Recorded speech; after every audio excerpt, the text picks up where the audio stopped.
खामगाव तालुक्यातील भालेगाव येथील शेतकऱ्यांचे कुंभेफळ शिवारात शेती असून सध्या रब्बी पिकांना पाणी द्यावे लागत आहे। मात्र कुंभेफळ शिवारात असलेल्या विद्युत डीपीवर अति जास्त भार झाल्याने वेळोवेळी फ्यूज जातात आणि डीपीमध्ये बिघाड होतो। परिणामी विद्युत गेल्याने मोटर पंप बंद होतात। शिवाय रब्बी पिकांना पाणी देणे आवश्यक असताना पिकं सुकून चालली आहेत। त्यामुळे या शिवारात दुसरी डीपी बसवण्याची मागणी या भागातील शेतकऱ्यांनी विद्युत विभागाकडे अनेक वेळा केली आहे। मात्र याकडे महावितरण विभागाने दुर्लक्ष केल्याने शेतकऱ्यांत रोष निर्माण झालेला आहे। MCN न्यूज मराठीकरिता शेख अजीज शेख मोहम्मद, खामगाव ग्रामीण।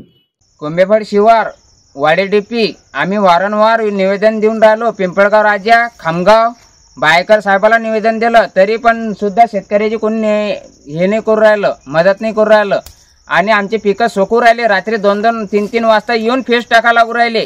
1 घंटा सुद्धा फेस टिकून नाही राहिला, 1 घंटा सुद्धा फेस नाही टिकू राहिला।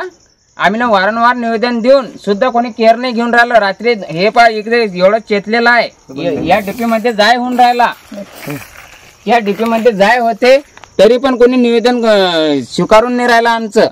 आम्ही दुसऱ्या डीपीची मागणी करू राहिलो।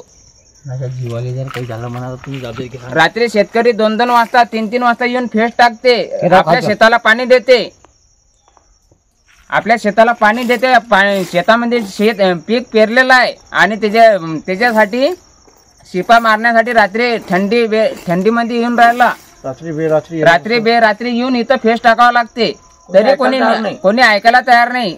कोणाची जीवितहानी झाली तर याला विद्युत महामंडळ आणि शासन याला जबाबदार राहणार आहे, एवढंच मी सांगतो आणि बस।